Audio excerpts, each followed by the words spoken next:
Good morning, brothers and sisters, lovers, haters, friends and neighbours. I hope everyone's well. I'm not long back. I've just pulled up. I've been out at Wayne's Yard this morning doing a very demanding, disgusting session, really. You know, it was necessary. I was raising the bar today. I'm tired. It was just one of them days that just needed done. Like anything, really, you know. We don't have to do it, do we? But we do it because it needs done. These training camps are not very enjoyable, you know, they are what they are, but it's necessary. You know, if you pulled the average Joe off the street or out of bed at 7:30 this morning when I set off and said, you know, we're going to go to Wayne's Yard this morning, we're going to absolutely annihilate you physically. You know, you probably wish that you were dead, and you know, you're going to hate yourself and you're going to hate everything about it. You know, it's going to be horrible and disgusting. They would just laugh at you and say, no, well, I don't need to do that, do I? You know, but in training camps, it's unlocking that in your mind, you know, where you have to do it. You know, if you put a pistol to the side of someone's napper, you know, and said, if you don't do it, it's over, you know, then they would do it. You know, and it's unlocking that in training camp. It's unlocking that where you need to do it. It has to be done, you know. And it's trying to adopt that resilient mentality where no matter what, you are going to complete this session. You are going to do it. Yeah. Training camps aren't very enjoyable, you know. I've had a few cheat meals this week and I've needed them, you know, to keep myself sane. I've had a breakfast box at work. I had a bit of a Chinese last night, and on Thursday I just had about half a Chinese I had last night, and on Thursday night I had a chicken kebab with my son. That's what I wanted to talk about, not the kebab. But my son come and stayed on Thursday night. My son's 19 now, you know. I might see him once a week, once a fortnight or so, you know. He's a busy young man, and you know, I'm so incredibly proud of the person he's became, you know, the young man that he is today. You know, so if you're watching this, Archie, you know, I'll tell you what you already know. I am so proud and so pleased at the young man that you've grown into. So pleased. You know, you just keep doing what you're doing, son. You know, I'm a very, very proud individual. And thank you, son, for being the man you are. Now, my son come in the cabin on the back of the house there, and we were sitting eating a kebab, and I don't know, he'd been there 10 minutes or something. He was looking about with a few posters and the belt and whatnot, and he's been in there a few times. But he said, Dad, he said, can you imagine if somebody had said to you 5 years ago that right now, here, today, you were about to fight in your 4th title fight for the BKFC, 3 title fights at as many weights, and you'd done all the things that you'd done in the last 3 years for the BKFC, you know, would you believe them, Dad? And the answer is no, I wouldn't have. But you know, the first thing I done is I leaned over and I embraced him, you know, and I felt a lump in my throat and my eyes filled up with water. And it was a special moment, you know, to get that level of respect and recognition off my own son. It was a very, very special moment that I'll always remember. And I held him and I told him what I thought of him, and I told him how pleased I was with him and how proud I was of him, you know, and the man he'd become. It was a special moment, you know. And if that had been it for me, if I'd have drew my last breath there and then, you know, I would have felt complete. You know, I would have felt absolutely whole, you know. What a journey it's been. You know, the BKFC has done so much for me, and as I've said before, you know, it's been a mutual beneficiary. You know, I've brought a few eyes to the game, and as my son said, you have put Carlisle on the bare knuckle map, and that was good to hear. You know, and I never really thought of it in that way. We had a cracking night, me and my son. You know, and I made him promise that he's going to come and see me at least weekly now, and we can do the same. You know, because he's a busy young man and he's in demand. But yeah, when I got on about training camps, talking to him and that about, you know, how difficult they were, and steak, eggs and broccoli 3 times a day, you know, it sounds lovely, doesn't it? Steak and eggs, ooh, lovely. Yeah, well, wait till you've had it for like going on a month. You know, it becomes very boring, mundane, bland, plain, repetitive, you know, not enjoyable anymore. But we do this because we know we get the results of it.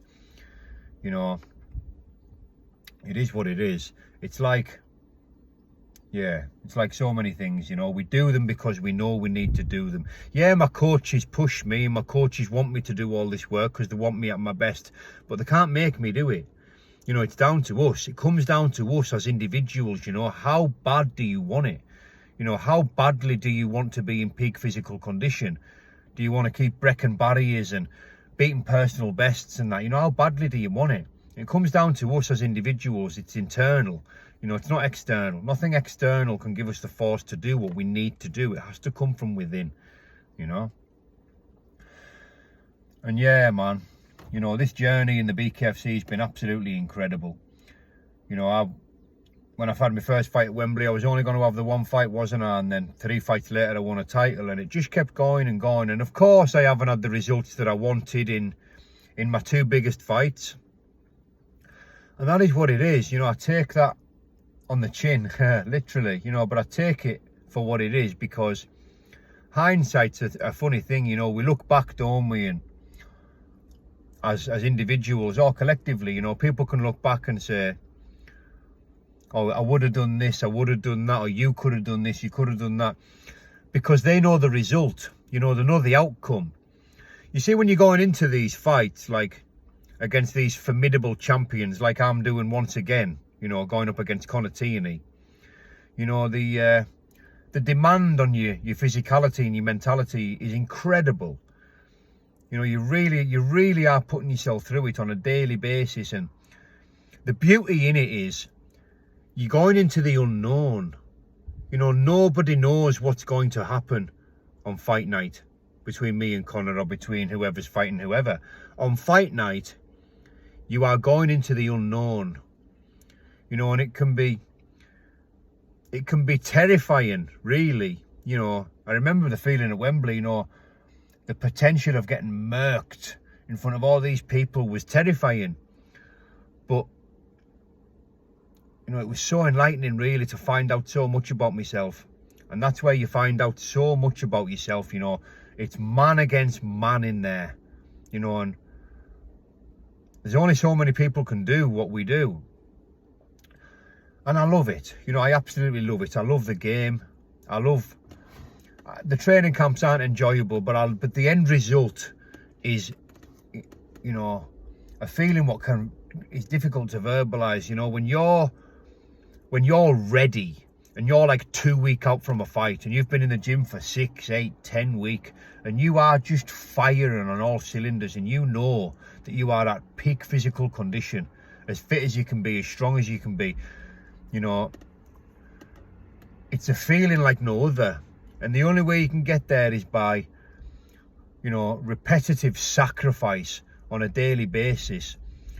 I don't associate with nobody. I don't go out doing anything. You know, last night was a bit of a treat for me. I took the kids up to the box and we watched the bare knuckle last night. It was a great show. But that was like a bit of a treat for me, getting out the house and doing something. I don't do anything. You know, I eat, sleep and shit fight camp. That's all I'm doing. And you know, I just want to take this opportunity right now to thank everybody and anybody that's ever took the slightest bit of interest in me or my career, or anybody that's watched any of my videos ever. You know,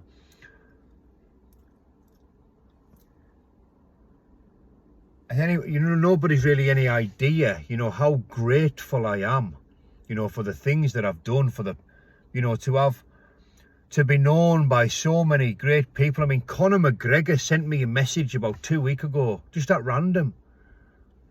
You know, I just liked one of his stories, and then, you know, about 10 minutes later, he sent me a message. How you doing, Danny boy? I hope you're well. Just checking in.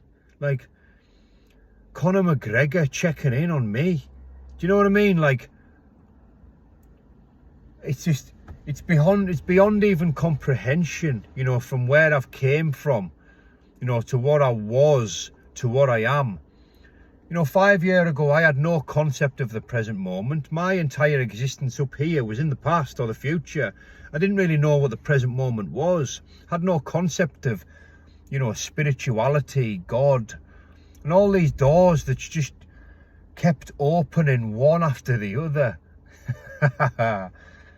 You know, it's hard not to be grateful, you know, and it's easy to be grateful when things are as good as they are right now for me. You know, I'm in an amazing position. Like I say, what I've done in this game has exceeded my wildest dreams. You know, and praise the good Lord for every breath that I take, because, again, you know, I'm blessed in so many ways. And in the difficult times, of course, no matter how bad things get, we've got to remember that we have to be grateful that we're still here and we've got a life and we've got the potential, you know, options and a set of circumstances to get ourselves out of whatever situation we're in. You know, there's a time in my life when I never ever thought things would improve. I never ever thought things would get as good as they are. You know, and I'm right where I am by the grace of God. Every mistake I've ever made, every pain, every trouble, every heartache, the roller coaster, the ups, the downs, everything I've ever been through, it's like it's happened on purpose. And all the pain and the trauma and the trouble, it's all been designed to build resilience, you know, and to catapult me into the position that I am in now. Praise God. You know, thank you everybody and anybody. You know, what a journey. Anyways, have the best of days, my brothers, my sisters. I think I'm going to make a couple more videos later because I'm doing sweet FA today, apart from resting, recovering and good food and taking the youngest for a haircut. That's about it. Thanks for listening. 12 minutes. Bosh. Happy Sunday, everybody.